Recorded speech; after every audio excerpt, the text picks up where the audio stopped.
You've heard the story. Japan spent 30 years stuck.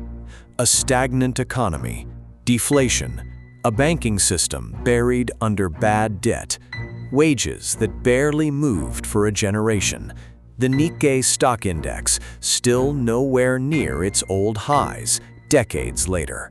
It's the standard Western summary of Japan since the bubble burst in the early 1990s, the so-called lost decades.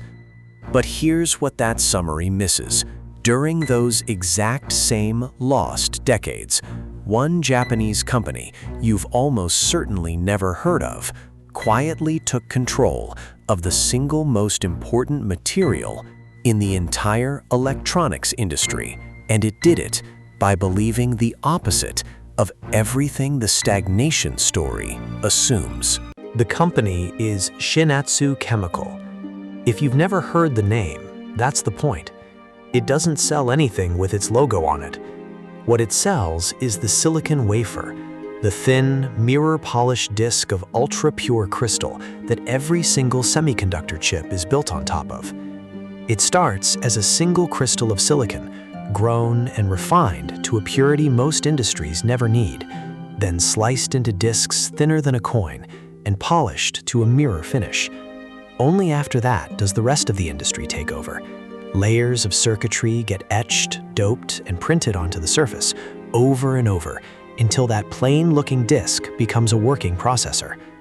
Every smartphone, every laptop, every car, every AI data center running right now is ultimately sitting on a slice of silicon, and roughly 2 out of every 5 of those wafers in the world, some sources put it above 40%, come from this one company. Its closest competitor is also Japanese. Together, those 2 Japanese firms supply more than half the planet's wafers. As the world builds more data centers to run artificial intelligence, that demand for wafers isn't shrinking, it's accelerating. Now, here's the part that makes financial analysts do a double take. The chemical industry is a brutal, low-margin business. Commodity chemicals get sold in bulk, competitors undercut each other on price, and a typical chemical maker runs an operating margin somewhere around 5 to 8%. Shin-Etsu runs close to 30. That's not a chemical company's margin, that's closer to what a premium technology or luxury brand posts, coming out of what is, on paper, an industrial materials business, selling into one of the most cutthroat, capital-hungry supply chains in the world. For a country supposedly frozen in stagnation, this is not what stagnation is supposed to look like. So how does an unglamorous materials company in a supposedly stuck economy end up printing money like this? The answer starts with one man. And to understand him, you have to look at how the Japanese business press describes him, not the Western stagnation narrative. Japan's leading business magazine ran a feature series with a title that directly contradicts the lost decades framing.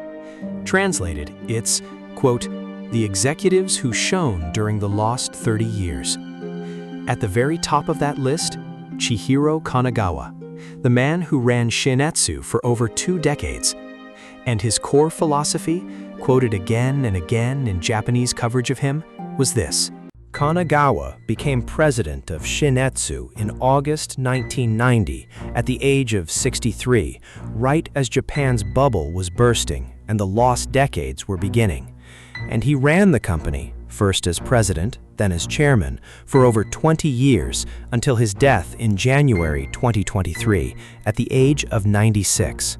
20 years at the top, in a country where the average CEO lasts 3 to 5, and long enough to see the industry crash and recover more than months, the dot-com bust of the early 2000s, the 2008 financial crisis, and the periodic gluts that hit chip-making every few years. The semiconductor business runs in brutal cycles like that, something the industry itself calls the silicon cycle, a boom where demand outstrips supply and everyone rushes to build more capacity, followed by a glut where that new capacity floods the market, prices collapse, and weaker players retreat, roughly every few years, over and over. Kanagawa's strategy was to do the exact opposite of his competitors at every one of those turns. When the market crashed and everyone else slashed spending to survive, Shin-Etsu invested. It built capacity in the downturn, precisely when it was cheapest to build and competitors were retreating, so that when demand roared back, it already had the supply in place to capture the market while rivals were still rebuilding. He did this deliberately, cycle after cycle, for decades. But contrarian investing is easy to say and almost impossible to actually do, because it requires spending huge amounts of money at the exact moment your business looks worst, and every instinct and every shareholder is telling you to cut. So the real question is, why Shin-Etsu could do it when others couldn't? 3 structural reasons. First, money. Shin-Etsu kept its equity ratio above 80%, meaning it was funded overwhelmingly by its own capital, not debt. Most large industrial firms, especially in the West, lean far more heavily on borrowed money and stock buybacks to please short-term shareholders, which is exactly the kind of pressure that makes cutting spending in a downturn almost mandatory. Shin-Etsu didn't have to beg banks or please nervous investors to make a downturn investment. It simply had the cash sitting there, built up over years of conservative, unglamorous balance sheet discipline. Second, time. Kanagawa's 20-year reign let him think in cycles longer than any single boom or bust, something a CEO on a 4-year clock, worried about next quarter's earnings call, structurally cannot do. And third, a foreign engine. Decades earlier, Kanagawa had taken full control of a US subsidiary called Shintech and built it into the largest PVC maker in the world, giving Shin-Etsu a massive American profit source that was largely disconnected from Japan's domestic stagnation, and that could keep funding the wafer business even when Japan itself wasn't growing.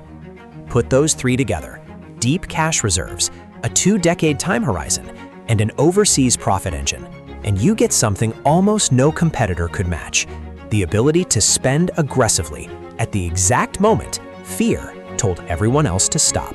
Put it together, and you get a very specific kind of dominance. Shin-Etsu doesn't compete for consumers' attention. It competes to be the invisible floor that everyone else's business stands on. Business writers have a name for this kind of firm: a hidden champion, a company that dominates a narrow, unglamorous slice of a global supply chain so completely that almost nobody outside the industry has ever heard of it. The term was coined to describe Germany's Mittelstand, the thousands of small and mid-sized manufacturers that quietly lead the world in one specific industrial part or process. Shin-Etsu is that same species of company, just operating at a scale and inside an industry that most people never think to look at.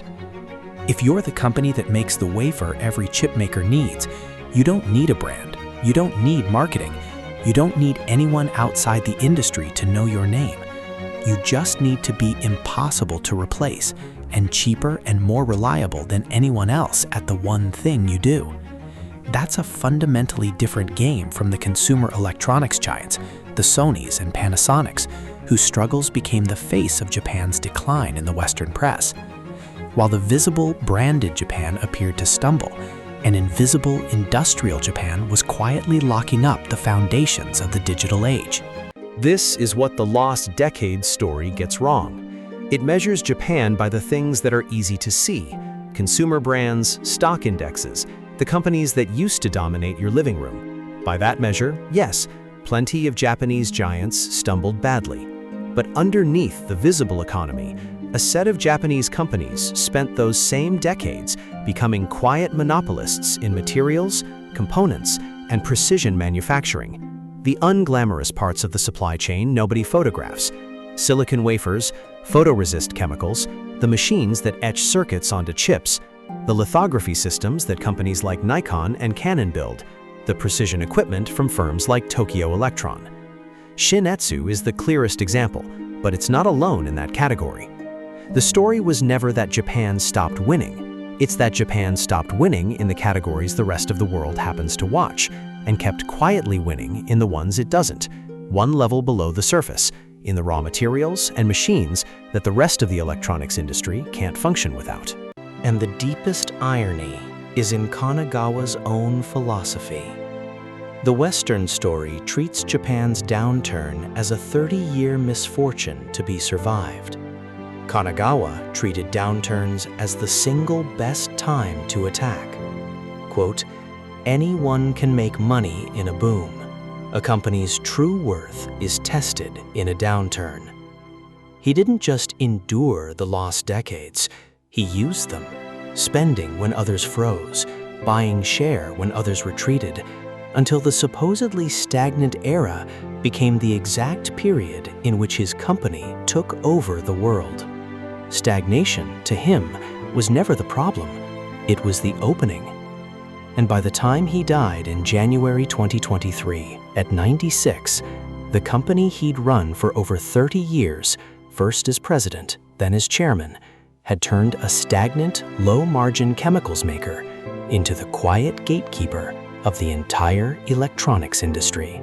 A company most people have never heard of that took over the foundation of the entire electronics industry during the decades Japan was supposedly asleep. The lost decades were only lost if you were looking in the wrong place. Subscribe for the next one.